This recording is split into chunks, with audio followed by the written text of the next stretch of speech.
السلام عليكم ورحمة الله وبركاته. الحمد لله الذي هدانا لهذا وما كنا لنهتدي لولا أن هدانا الله.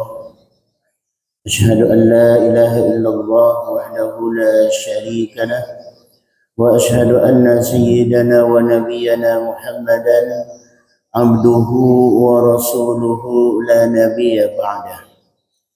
اللهم صل وسلم وبارك على حبيبنا وشفيعنا وظهرنا وقرة أعيننا ومولانا محمد وعلى آله وأصحابه أجمعين. قالوا سبحانك لا علم لنا إلا ما علمتنا إنك أنت العليم الحكيم. لا حول ولا قوة إلا بالله العلي العظيم. رب اشرح لي صدري ويسر لي أمري واحلل عقدة من لساني يفقهوا قولي. أما بعد. Bapak Ibu jamaah salat subuh yang dimuliakan Allah, para orang tua, para sepuh, para kiai, para Bapak Ibu yang dirahmati Allah, bersyukur kita kepada Allah Subhanahu wa taala pagi hari ini kembali dapat berjumpa, yang mana insyaallah kita akan membahas tentang salah satu di antara penyakit hati. Jadi banyak sekali penyakit hati ini ya, sederetan penyakit hati. Yang pagi hari ini ialah al-makru, atau bahasa lainnya sifat al-mazmumah. Sifat al-mazmumah yang juga tergolong sebagai penyakit hati, yaitu al-makru, makar. Makar ini udah jadi bahasa kita juga nih. Diambil dari bahasa Arab yang kemudian diadopsi sebagai bahasa Indonesia, yang diketahui adalah makar dalam bahasa Indonesia itu selalu hanya dikaitkan dengan dunia perpolitikan, menggulingkan kekuasaan. Apakah itu yang dimaksud? Mari kita nanti bahas. Namun sebelumnya terlebih dahulu kita hadiahkan bacaan surat Al-Fatihah li musannif hadzal kitab. Juga kita hadiahkan kepada guru-guru kita, orang tua kita, orang-orang yang berjasa dalam hidup kita, dan juga mudah-mudahan kita akan mendapatkan ilmu yang bermanfaat. Ala ziniyah ma'ala kuliyatin salihah ila hadratin Nabi Mustafa Rasulullah sallallahu alaihi wa alihi wasallam. Al-Fatihah. Bismillahirrahmanirrahim. Alhamdulillahirabbil alamin. Ar-Rahmanir Rahim. Maliki yaumiddin. Iyyaka na'budu wa iyyaka nasta'in. Ihdinas siratal mustaqim. Siratal ladzina an'amta 'alaihim ghairil maghdubi 'alaihim waladdallin. Amin. Bismillahirrahmanirrahim. Qala al-musannif rahimahullah, al-makru, makar. Al-makru ini kalau diindonesiakan beberapa terjemahan diantaranya ialah tipu daya, al-khada'ah, khada'ah, atau dimaknai juga sebagai tipu muslihat. Dikenal orang pula istilah tipu muslihat. Muslihat. Muslihat ini diambil dari bahasa Arab pula. Sesungguhnya itu adalah gerak tipuan, tapi muslihat. Nah, muslihat ini apa? Muslihat itulah orang tertipu. Nah, itu kan. Orang bisa tertipu karena tampilannya muslihat, baik.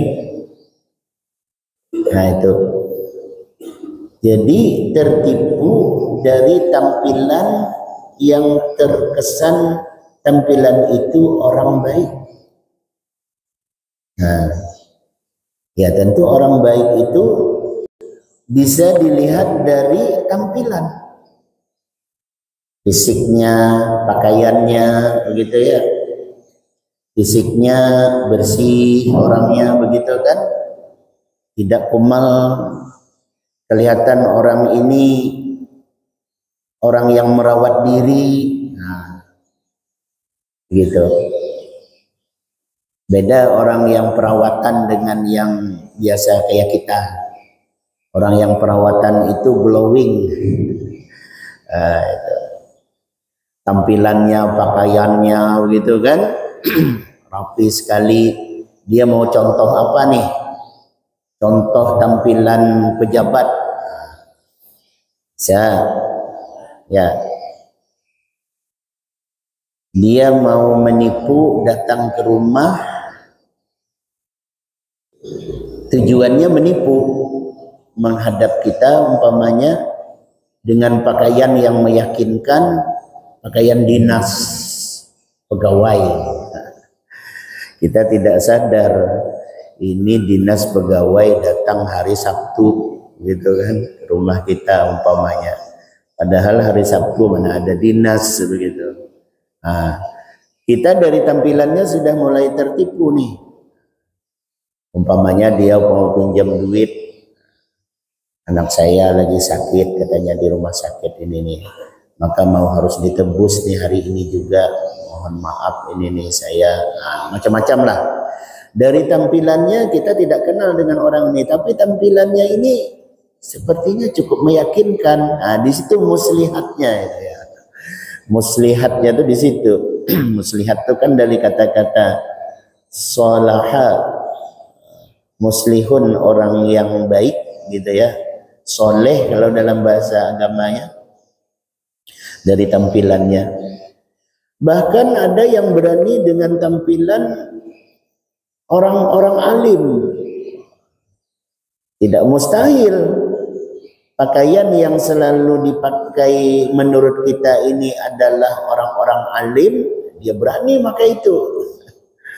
Pakai jubah gitu ya. Kalau kapan perlu pakai imamah gitu kan, sorban, tasbih tidak lepas di tangan. Dia meyakinkan. Mana ada penipu tidak meyakinkan tampilannya pastinya ya. Nah, itu. Nah disitulah letak muslihatnya itu. Baik laki-laki maupun perempuan. Tidak mustahil juga perempuan bisa menipu, datang ke rumah orang, bertandang bertamu segala bagai dengan tampilannya yang meyakinkan. Intinya adalah muslihat. Nah itu termasuk golongan makar dalam bahasa terjemahan Indonesianya. Dia tidak lain adalah rencana jahat. Jadi ada rencana di balik tampilannya yang meyakinkan.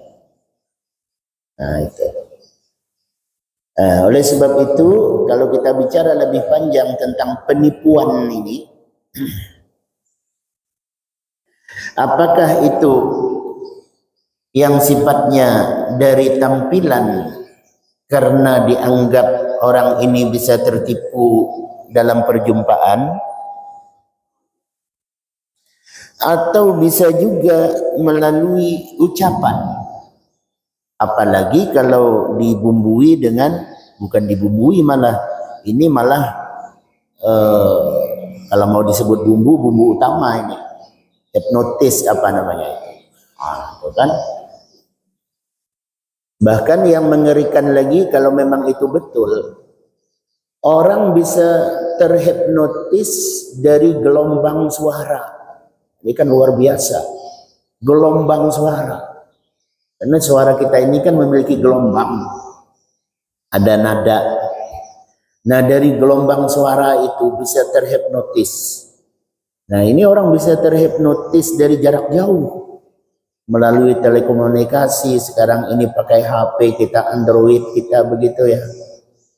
Nah, ini luar biasa kalau kita mau bicara tipuan-tipuan zaman modern ini yang tidak terbayang 10-20 tahun yang lalu, sekarang ini terjadi.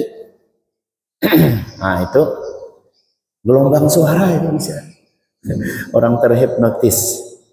Nah, jadi artinya apa? Al-makruh ini berkembang sedemikian rupa. Termasuk saya baru tadi malam lah, kurang lebih sekitar jam berapa begitu, ada video TikTok lewat di beranda. Itu polisi menangkap katakanlah komplotan judi online. Jadi rupanya dia merekrut, bosnya di luar negeri ini, dia merekrut orang-orang yang kemudian orang-orang dalam ini, orang-orang kita maksudnya, bosnya di luar negeri, tapi di dalam negeri ini ada orang-orang yang dijadikan sebagai pancingan, ya, kan begitu tuh. Jadi si A ini, katakan seperti itu, B, C dan seterusnya, itu sengaja oleh big boss, ya begitu ya, bermain judi itu dan menang. Nah, mereka itu dibikin direkayasa menang, direkayasa sedemikian rupa menang. Nah, maka antar mereka yang menang-menang ini kemudian bikin status ini bla bla dan sebagainya, menang sekian dapat sekian, gitu kan. Nah, tapi syukurnya polisi sekarang ini juga canggih juga ya, alhamdulillah, dengan segala teknologinya, tentu dengan apa namanya penelitian yang tidak sebentar. Nah, akhirnya tercium kebusukan penipu yang luar biasa ini dari luar negeri ini nih. Rupanya mereka ini nih hanya sebagai apa namanya itu, ya, pancingan tadi. Mereka menang dan punya kawan, antar sesama kawan mereka berkomunikasi seolah-olah memang perjudian ini sangat menjanjikan. Ini buktinya banyak yang menang. Nah, sekian begitu. Rupanya itu adalah orang-orang yang sengaja dibayar, ya, seolah mereka itu menang antar sesama mereka itu, yang kemudian bagi yang lain melihat itu lalu tertarik. Buktinya menang ini kan begitu. Nah, maka kalau kita lihat tidak sedikit perjudian ini begitu berkembang luar biasa, bahkan sampai rumor ya, sampai kepada tingkat pejabat-pejabat tinggi, bahkan sampai kepada wakil-wakil, salah satu mungkin itu ya rumor. Kemudian ya bahasa untuk tidak kena delik hukum, begitulah di Indonesia nih, oknum-oknum begitu, sampai kepada level wakil-wakil rakyat. Luar dong. Wakil rakyat di tingkat pusat. Nah, itu kan sempat beredar isunya, itu isu namanya, isu itu yahtamilus sidqa wal kadhiba. Nah, bisa benar bisa tidak. Tapi ada pula istilah tidak ada asap kalau tidak ada api. Nah, ini istilah ini tidak akan padam, ya. Jadi segala kemungkinan itu bisa saja terjadi. Banyak orang yang tertipu. Jangan-jangan itu juga bagian dari, itu ya, bagian dari komplotan. Ambil orang-orang yang hebat-hebat umpamanya. Semakin tinggi orang ini jabatan dan pamornya, dikenalnya dia, tentu dia akan dibayar lebih mahal lagi. oleh big boss ini kan. Nah, itu kalau saya seorang pejabat tinggi dan terkenal di negeri ini, oke, saya sanggup untuk menjadi alat pancing begitu kan, supaya orang tertarik karena ada figur-figur kalangan artis apa begitu. Wah, si Anu dia ikut, buktinya dia menang gitu kan. Nah, itu begitulah kejahatan-kejahatan yang luar biasa. Itu al-makruh semua. Ya. Satu lagi saya ingin cerita. Kira-kira 6 bulan yang lalu, abang kandung saya ini memiliki pertemanan dalam Facebook di Turki. Namanya lupa saya siapa nama pertemanannya itu. Sudah berteman saja, berteman. Nah, sebelum lebaran tadi ini, bulan puasa. Mungkin karena bulan puasa ini kan menjelang lebaran, beredarnya uang itu semakin apa namanya itu cepat, deras, banyak dan seterusnya. Dikabarkan beberapa kali itu, sampai 3 kali baru direspon oleh si abang ini.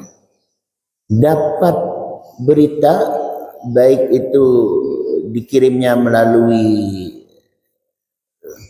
media sosialnya itu sendiri, bahkan fake, ada di ini juga, Twitter, kirimnya pokoknya dari beberapa platform media sosial, bahwa temannya tadi itu meninggal dunia. Yang anehnya, nah ada persamaan nama di situ dengan nama orang tadi itu, yang mana ujungnya itu Ahmad kan. Kalau nama Indonesia itu kalau awalnya Ahmad, nah, kalau di luar negeri kan jadi ujung tuh nama itu. Ahmad tuh di ujung. Nah, itu. Ada kesamaan nama. Nah, dari kesamaan nama itulah kemudian dia mengokohkan bahwa abang ini menjadi pewaris tunggal. Orang itu dikabarkan sudah meninggal dunia kira 1 bulan yang lalu. Oh, luar biasa nih kan. Dan yang menggiurkan itu, warisan ini kebalang tanggung. Sekian dolar Amerika yang dirupiahkan itu bukan angka miliaran, bahkan menyentuh triliun. Oh, gimana tidak tergiur nih? Maka dia menjadi ahli waris kisahnya ini. Oh, itu. Ya udahlah, dianggap angin lewat. Sekali, 2 kali, 3 kali. Terakhir mendapat telepon. Nah, ini mendapat telepon ini mau tidak mau diangkat atau tidak diangkat. Diangkat juga akhirnya. Bla bla singkatnya dapat warisan. Nah, dari warisan itu syaratnya ada 2. 1, datang ke Turki langsung untuk mengurusi itu. Yang kedua, kalau memang tidak bisa, nah ada pengacara di sana yang mengurusi itu. Nah, di situ mulai curiganya. Ada pengacara di sana yang bisa mengurusi itu, tapi dengan syarat dibayar kalau dirupiahkan sekitar 25 jutaan. Nah, di situ. Ya sudah, kata abang, biar saja urus dulu. Ya, saya tidak punya uang sedemikian banyak, tapi nanti kalau cair kita bagi 2 aja. Nah, apalagi kan nggak belah tanggung dah. Kalau 25 juta berapalah? Sekarang 1 triliun itu kita bagi 2 nah. Ayo. Biarlah nanti aja dibayarnya pengacara ini. Tapi nanti kalau berhasil, setengahnya ambil. Saya 1/2 triliun. Nah, jadi ditantang sekalian. Oh, tidak bisa. Ini istilah. Nah, itu penipuan. Rupanya penipuan ini kelas. Bukan hanya itu kalau kita berteman ini, makanya kalau bermedia sosial itu hati-hati berteman terlalu jauh ya. Sahabat terlalu jauh itu yang penipuan yang begitu, belum lagi yang lain-lain ini. Ya, yang mengirimi video-video tidak senonoh segala bagai. Nah, itu. Nah, berteman itu hati-hati sekali dalam media sosial ini nih. Kalau bisa kita diblok aja atau mana-mana. Nanti yang paling parah lagi, akun kita bisa dicuri itu kan. Bisa di apa namanya, ada hacker apa namanya itu. Nah, ini penipuan. Nah, berbicara tentang makar penipuan ini, ternyata di dalam kajian kita itu yanqasimu ila qismain, dibagi kepada dua macam. Nah, yang kita juga tentunya perlu pahami, al-makru yanqasimu ila qismain, yaitu yang pertama makrun mahmudun. Ada juga makar itu yang mahmud, baik. Loh, kalau begitu ada juga makar ini baik ya. Ternyata berarti kalau begitu dia tidak terkelompok kepada bagian penyakit hati. Nah, yang kayak apa yang mahmud? Maka fa inna haqiqatahu, sesungguhnya hakikat makar itu ialah izharu amrin, menampakkan satu permasalahan, wa ikhfa'u khilafihi, tapi menyembunyikan sebalik daripada permasalahan tersebut. Nah, umpamanya permasalahannya tidak baik, tapi ia menampilkan sesuatu yang baik. Terus yang makar yang baik yang bagaimana? Kalau dimaknai sebagai izharu amrin wa ikhfa'u khilafih, berarti menampakkan sesuatu yang tidak baik karena ingin melahirkan sesuatu yang baik. Apakah begitu mafhumul mukhalafahnya kalau dalam istilah kajian kaidah usuliyah? Kan kalau yang tidak baik itu seperti ini, menampakkan sesuatu yang baik tapi sebenarnya dia hendak meluncurkan atau merencanakan kebusukan. Nah, itu makar yang mazmum tuh, makar penyakit hati tuh. Jadi tampilannya baik tapi sebenarnya ada niat busuk yang ingin ia lancarkan. Nah, itu yang penyakit hati tadi. Tapi yang mahmud ini apakah maknanya adalah sebaliknya? Kalau sebaliknya kan menampilkan sesuatu yang tidak baik tapi ada tujuan baik. Apakah begitu mafhumul mukhalafahnya? Ternyata pahamnya tidak demikian. Loh, ketidakbagian, bagaimana tidak makna sebaliknya? Karena kalau dinampakkan sesuatu yang tidak baik, ya tentu orang tidak tertipu.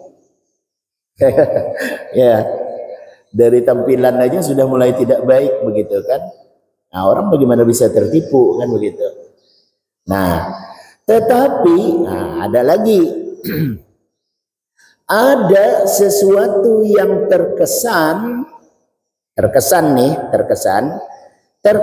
tidak baik, tapi sebenarnya ingin supaya melahirkan kebaikan. Nah, itu makar juga, gerak tipu namanya itu. Contoh sederhananya, memarahi anak.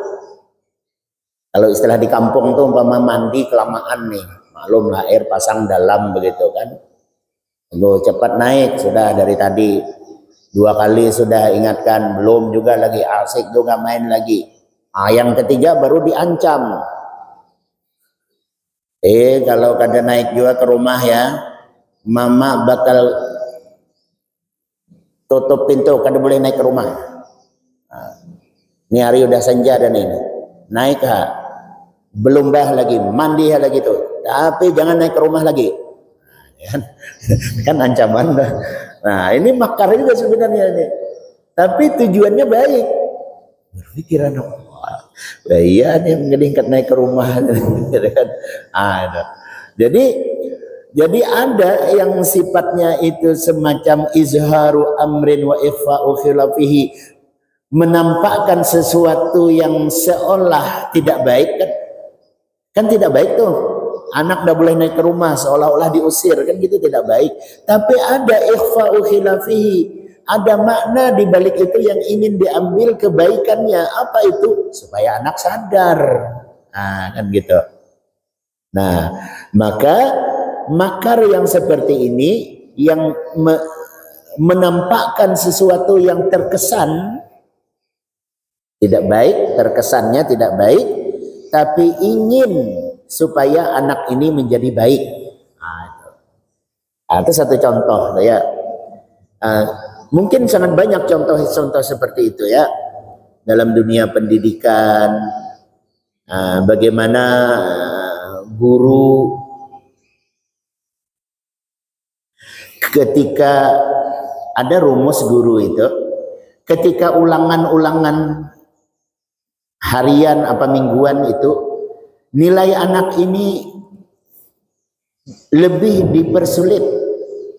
Gitu, dipersulitlah artinya dia. Nah, tujuannya apa? Dipersulit itu supaya dia terus rajin belajar. Itu. Dan rumus itu juga bisa mungkin kita termasuk orang yang mengalaminya ya. Tapi nanti begitu ujian yang sebenarnya, ujian semester, ujian kenaikan segala bagai, itu oleh gurunya dipermudah. Itu. Tadi waktu ini sulit betul, guru ini punya dosen begitu juga, luar biasa sulitnya dosen ini begitu. Tapi nanti begitu ujian akhir nilainya bagus.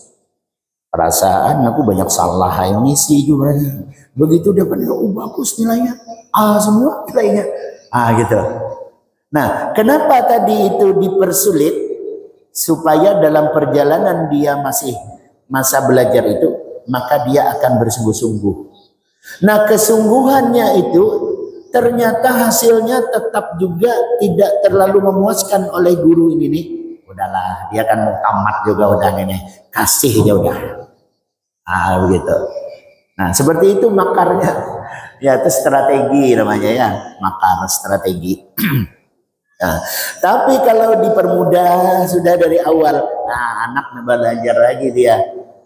Begitu ujian terakhir baru disekap. Nah ya, akibat kau sembarangan ya, tidak belajar ya, akhirnya kasih nilai kecil, nanti dia C nilainya waktu dia ujian akhir. Yang repot kita juga, sekolah kita namanya jadi jelek gara-gara anak tidak belajar ya, ratingnya tidak A lagi, anak mau kuliah juga tidak bisa bersaing, kan begitu, karena strategi gurunya salah ya. Dibiarkan dia hanyut dalam masa belajarnya itu, dipermudah, terakhir baru disekak mati. Itu balik, mestinya biar dia terakhir nilainya itu ya dipersulit dalam tanda kutip, supaya dia berpikir lebih rajin lagi belajar. Tapi nanti hasil akhirnya biar saja dipermudah semuanya. Kalaupun dia salah, itu ya sudah dimaafkan saja kesalahannya, tuh kasih dia nilai terbaik. Tinggal dia nanti ya akan diberikan arahan-arahan dan seterusnya. Nah, seperti itu. Nah, ini makar seperti ini adalah termasuk makar mahmud. Makar mahmud ini juga disebutkan di dalam Al-Qur'an, di mana Allah Subhanahu wa taala wa yamkuruna wa yamkurullah wallahu khairul makirin. Al-Anfal 30. Mereka melakukan tipu daya dalam peperangan ini. Wa yamkurullah wallahu khairul makirin. Tapi strategi mereka, makar mereka, strategi mereka dalam perang Uhud, perang Hunain gitu ya, perang Ahzab, perang Khandaq itu.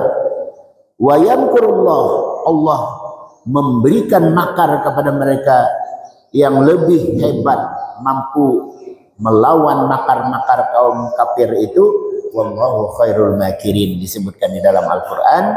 Dan Allah lah sebaik-baik pembalas makar-makar mereka. Itu berarti ada makar itu yang dianggap baik.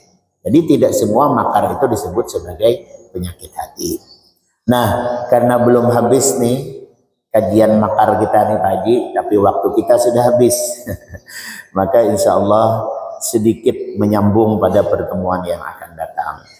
Dan saya kira sampai disinilah bahasan kita dalam kesempatan ini. Mohon maaf segala kekurangan. Terima kasih. Wallahu muwaffiq ila aqwamit thoriq. Billahi taufiq wal hidayah. Assalamualaikum warahmatullahi wabarakatuh. Bismillahirrahmanirrahim. Alhamdulillahirabbil alamin wassalatu wassalamu ala asyrofil mursalin. Allahumma anfa'na bima 'allamtana wa 'allimna ma yanfa'una warzuqna 'ilman yanfa'una. Allahumma ij'al jam'ana hadza jam'an marhuma wa tafarruqana min ba'dihi tafarruqan ma'suma. Allahumma la taj'al fina wa la ma'ana shaqiyyan wa la mahruma. Rabbana atina fid dunya hasanah wa fil akhirati hasanah wa qina adzaban nar. Sallallahu ala sayyidina Muhammad wa ala alihi wasallam. Alhamdulillahirabbil alamin. تقبل الله منكم منا ومنكم